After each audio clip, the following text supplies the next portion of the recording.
Chris, welcome to the Gravy Train. It's great to have you on. I'd love it if you could just give me a bit of insight into how Expert Electrical started and kind of what got you to this point. Yeah, we've been trading almost 21 years now.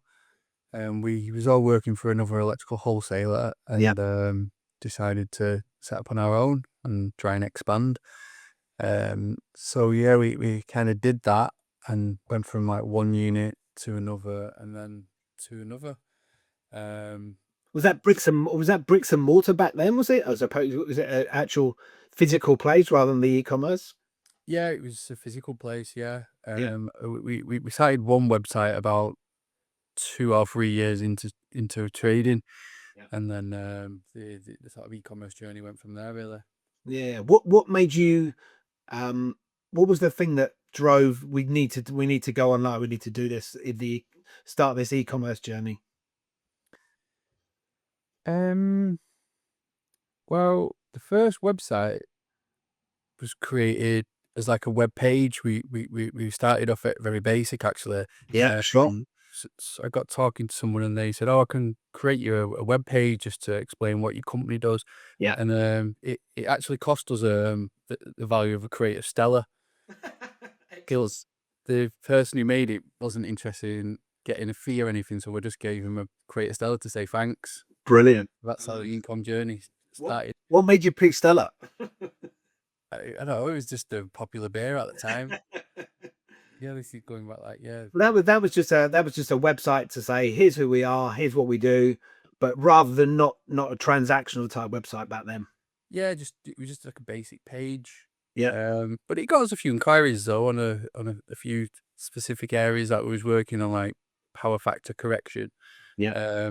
Looking back, the internet was quite in its infancy, like 18 years ago. Although at the time, I kind of thought, well, I'm sure there's other people with websites that know more about what they're doing than I do, and I wouldn't be able to compete on it. But it was just a good like way of dipping your toes in the water and Yeah. getting your name out there, really. Yeah. And then yeah, after that we expanded on that website. I did some pages to where you could upload like PDFs and different information about the brands we were selling. Yeah. And then after that, we then created the first version of the website selling industrial products. Yeah. And what was the when you made that ecom jump, what was the platform that you chose back then? It was called CubeCart. Hmm. That's one we used, and I was uploading products myself one at a time. Yeah. In my dinner break and after work and before work and things else. Like we were selling things like circuit breakers on there, and they're all very, very similar. So you'd have to like just duplicate one product and then add the next one. And Yeah. if you put a spelling mistake in one of the products, you'd have to then go all the way back through all the products one at a time and do it, and then continue adding the next one. It was very long winded and tedious, but it was Yeah. quite exciting at the time. Yeah. Sure. Yeah. Adding new products onto it and then getting it live and then seeing the products start selling, it motivated Yeah. me really to keep doing it. And when was it? You say it's what? It was 20 years last year, but right? Is that right? Um, it was 21 years ago since we set the company in 2004, Yeah. and then it was something like 2 years after or 3 years later, probably That like you started selling online. 2007, yeah, Yeah. Yeah. I would say. Um, and then we had the kind of expertelectrical.co.uk website. Selling in it's like the business is based on industrial products. So I always thought there'd be a good market online for selling them. Yeah. And there was for a long while. And I guess when you started out, you must have been were you more local, I take it?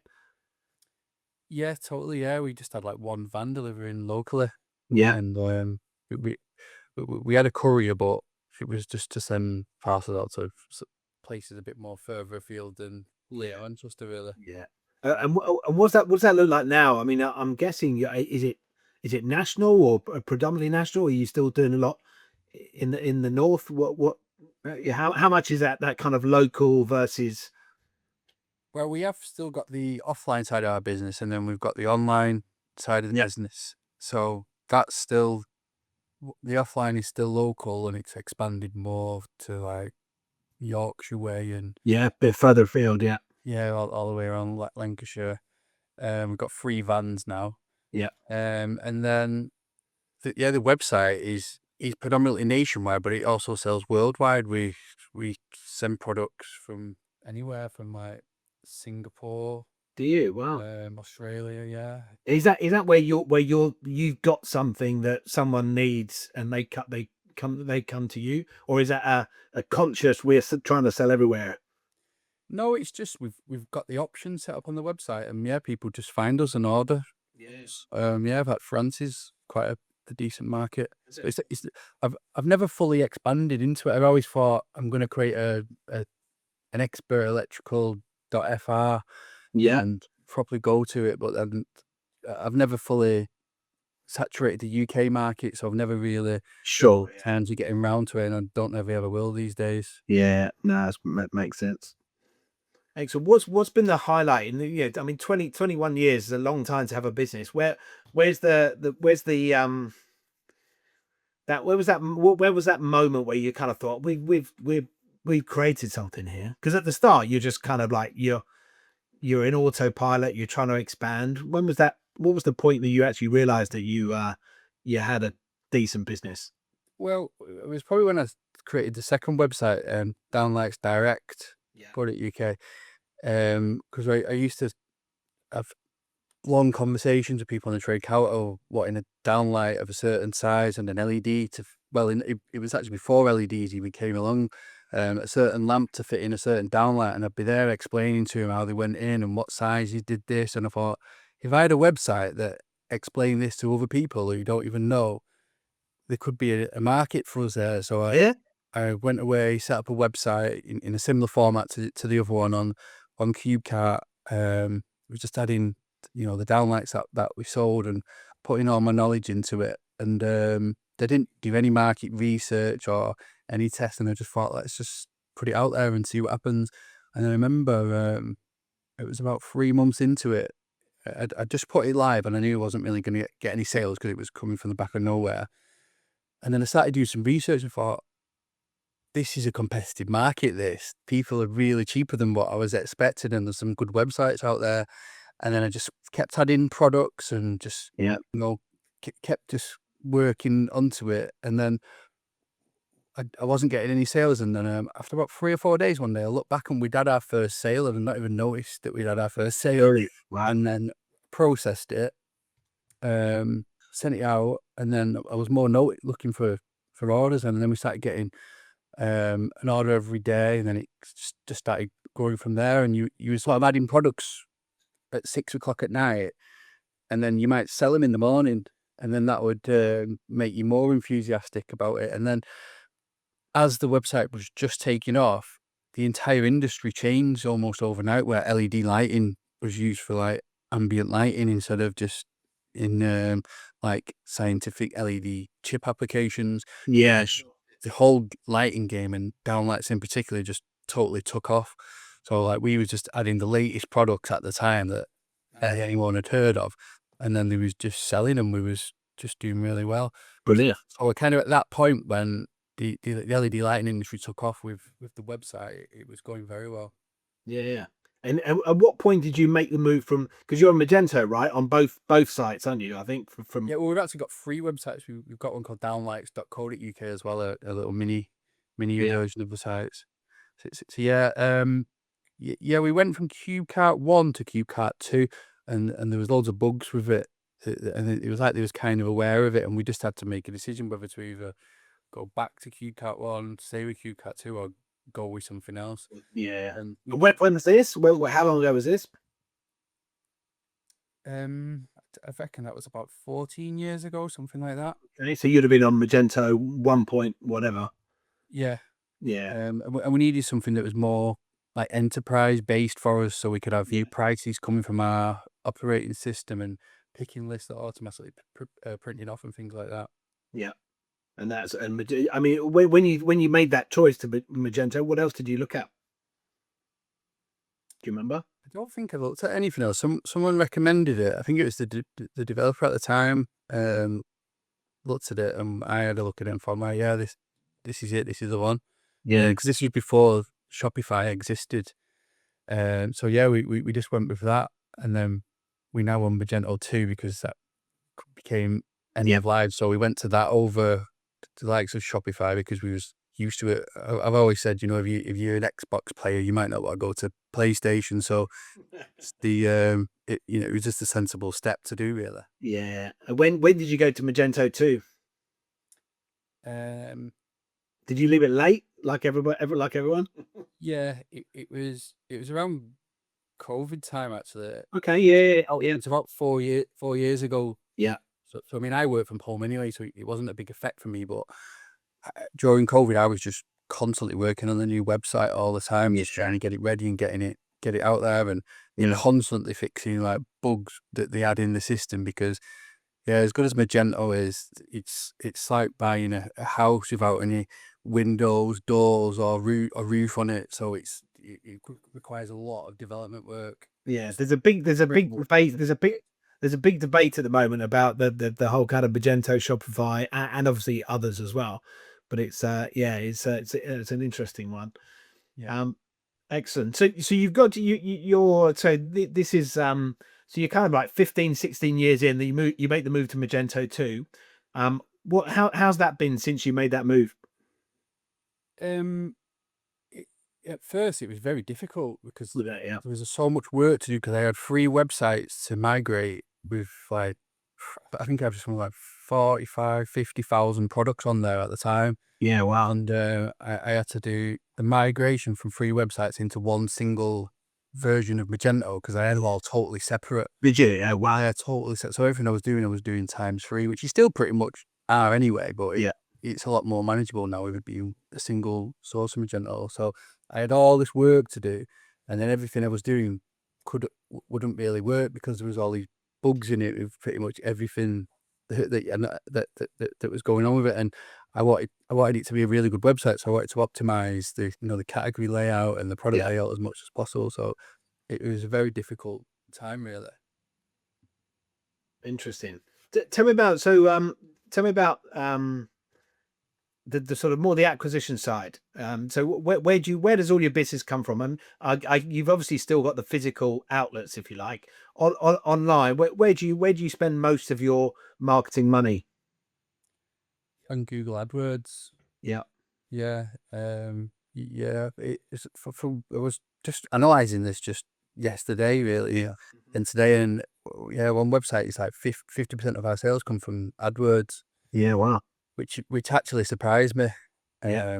Although, it's the data attribution might not always be accurate. If Sure. your own brand campaign and someone searching for expert electrical and someone clicks on your ad rather than your organic, so it's not always fully accurate. No.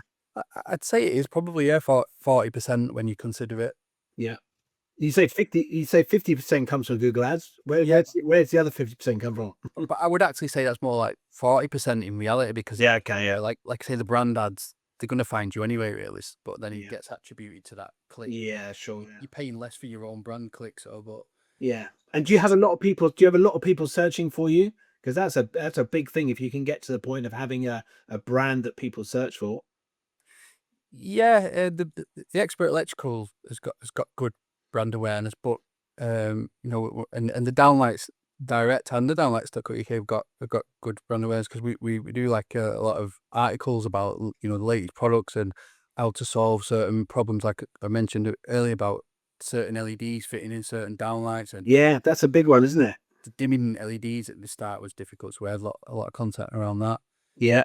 So sometimes people find you and then later search for you, so that's sort of how you generate the brand. Yeah, if you're answering that question, then they come to make a decision. If they're doing that research, trying to find out, and then when they come to buy, they come to you, which is ultimately what you want, isn't it?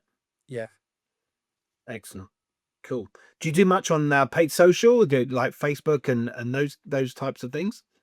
No, we just do art, like posts for each site.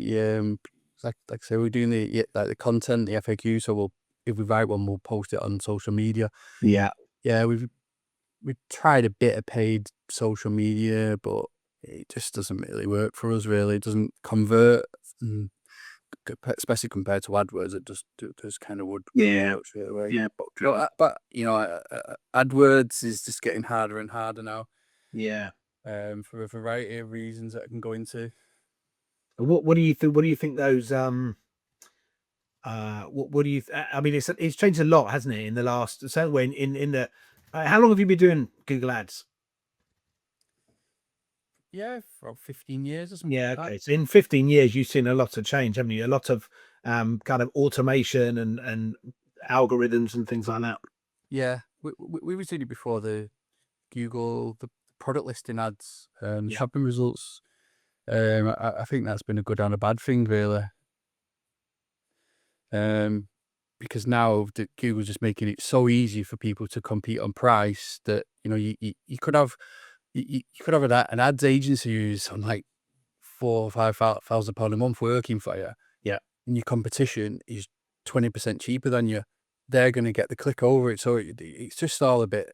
Yeah. They've taken the skill out of it really, and just focusing on price. But then if everyone's focusing on price, it just becomes a race to the bottom. Now I think Google's created its own problem for its own self, where they've just taken all the price out of it. So honest, retailers who are trying to run a business have now got not enough margin left in the product to have the click in the first place. So Yeah. it's just gone straight down the toilet, I think, and Yeah. it's just going to get worse. One of the things I was going to go on to is the sort of more about the retention side of things. I can see from we have a tool that tells us you're obviously signed up with Klaviyo, so you're doing that, and I think that one of the things that that whole retention piece and the frequency of purchase, if you can get people buying more, then obviously you can compete a little bit better. And I noticed you doing B2B, and I was going to ask, what's the stat split between kind of consumers and B2B purchases online? What does that look like? Well, on the expert side, it's B2B is probably 80%. Is it? Yeah. But it's very industrial, really. But there is a lot of lighting products on there, and general switches and sockets and cable. But yeah, I'd say 80% on that. Yeah. Whereas the lighting websites are 80% B2C, I would say, and only 20% B2B. The other way around, yeah. And I guess that's because they also don't have the knowledge about which lights that they need to get, I guess, which you're doing a good job of answering those questions. Yeah, yeah, exactly. But someone who's buying like 4 downlights for the bathroom might not ever want to buy anything again. So it's difficult to do the customer retention on that. But Yeah, sure. Yeah, yeah, when they're ready to buy, yeah. Whereas the kitchen. B2B stuff, you must get a lot of repeat purchases. Do you? Yeah, we do. Yeah, yeah. It's a big contractor market that we focus on now. Really, where we kind of made a switch over from being very industrial, like electrical enclosures and circuit protection, now to more like domestic electrical products, like consumer units. And we sell a brand called Fusebox that's very popular, and then people order their switches and sockets, when they're doing a rewire for the home and that. Yeah, cool. What about on the conversion side of things? What do you do to try and gain an advantage there? Well, we're just finding these days it's difficult to compete on price. Yeah. It's got to the point where people are selling products now and they're not actually making anything, or they might make in £1 and they're paying. Well, even if they get 2 clicks, they might, they're paying 50p a click, Yeah. and they're just literally not making anything. Then they've got to send it out. So our industry is just in the gutter at the moment. Is it really? Yeah. Yeah, it very much is. Yeah. Like I say, Google has really contributed to that with the thing they're doing on promoting price all the time with Google shopping results. Yeah. You've got manufacturers who are supporting these, like people who just, it's like they're trying to get some sort of monopoly on the market by not making any money. A bit like what Amazon did with books. Just buying in, buying their way in. Yeah, and they just kind of ruin it for everyone. But I just don't think it's sustainable, really. And I think Google's going to see an effect of that, where people aren't spending as much soon because it's It's just not worth doing for a Yeah. business. What are you doing to kind of combat that? More of the content, really. Just trying to be original, trying to offer a good level of service. Trying to be. I mean, the kind of strategy I followed for the last 21 years was to be like a one-stop shop for Yeah. electrical supplies, so they can buy everything all together. But then you've got to be competitive on everything and stock everything, so it's hard to do, but it's kind of what the long-term strategy is. Yeah. What's the biggest thing for you this year, 2025? What's the thing that's going to make a difference? I've just made my own video, with using the latest tools that are out with AI and things like that. So I'm hoping to lean more down that kind of area, because Yeah. you put an article on your website, it could be this really great article, and then it just sits there for a while. Six Yeah. months later, it could be your biggest traffic source on your website, but it's a long 6 months when you've just spent 2 weeks of your time, creating it, and you think you can generate all these sales. So video is a bit more instant, and you can Yeah. do advertising on that as well to get it out there. But Yeah. it's like everything just takes time to Yeah. mature, really, and nothing just happens overnight. Yeah. The days of putting a product on the website at 6 o'clock at night and it's selling the next day, it's just less and less now. Especially having a bigger website, because the product gets stuck in your own website, and then gets stuck in Google, and then gets stuck in the rest of the world with all similar saturated products where it didn't used to be. No, I can. It's yeah, it's a bit mad, isn't it? What do you? I mean, you touched on AI and video content. What type of video content are you looking at? Well, converting my existing content into video, really. So if I'm not a character who's telling you about circuit protection, it can sort of come alive and start popping at you or smiling at you, and bring your content into a short video, so they don't have to read it, and it Yeah, gets your point across to them. bringing it alive, I guess, is what you're saying. Yeah, and another way of getting your message out there. But it's a bit like learning how to play an instrument. If you like, I play guitar, and it can take you like 15 hours to do 90 seconds of guitar playing. The video is just the same as that, I find, where you're spending ages for 90 seconds and you're looking at a scene just to get it right, and it's not quite right. Yeah, So hopefully I can speed that process up and start producing more content that way. But there's only so many hours in the day. yeah, yeah. How are you using AI to help you with that? Yeah, I use it for ideas about what could be good to do content about, to help me Yeah, write the content, and then and even images these days, and then they're creating all that then into video. So there's yeah. AI's used a lot for that. Is that Chat GPT you're using or other tools? What are you using? I use ChatGPT as like my main Yeah, baseline AI, and then I use one called Surfer SEO for writing main SEO articles, and then there's one called Free Pick I use that does images and AI videos. But I feel like the area for video creation is very much in its infancy at the moment. yeah, And there's all these different versions of AI that can use, and you can give it a prompt that you tell it to do to use this new Google version, something of not the Gemini, but they've got a specific video version in there. Or there's one called something Flux, and that'll have 3 versions, and one prompt with one of the versions gives you this one that you want, and then one prompt with another doesn't. So you can just and then it can take about 10 minutes to generate the piece that takes like 5 seconds, which just is one clip in your video. So you're doing other things and you're coming back to it, and then it can just take longer than you expect. And yeah, it's not like typing a calculation into a calculator. You know what you're going to get. You don't know if it's going to come out better than you thought, or yeah. not even anything like what you want. Do you find Just getting yourself kind of better. yeah? I guess I suppose to a certain extent we're all learning, aren't we? So it reminds me of kind of SEO 20-25 years ago. We're all kind of learning as we're doing it, if you like. Yeah. Yeah. But What's the it's something new to do, though, because I always just get bored in my existing job, and I started off in a warehouse. I've drove a van. I've done sales. Yeah. And then I started doing the websites without any formal training, and now I'm more doing marketing and data, and now I'm moving on to video. So what if you next really? Well, what's your kind of like, what's your typical day like? What's a sort of, what's Chris's kind of like regular day look like? Yeah, on a normal day I'll get up early. It could be like 4 or something, and then if I've got Blimey, that is extra, early. I'll just start work straight away. Yeah. Get straight into it. I find I think the bigger you get as a business, you just end up bogged down more in admin, really. Yeah, sure. So it's like 2 hours of emails, an hour of something, have a brew, and then by like 8 o'clock, you're ready to start your actual job of the thing you actually wanted to do. And then when everyone else has started, they're emailing you back and giving you more problems, and then you then run out of steam, have a break, and then Yeah. go to do that thing you wanted to do at the start of the day again, and then sometimes you can actually get it done. Not enough hours in the day. Yeah, or energy. Yeah.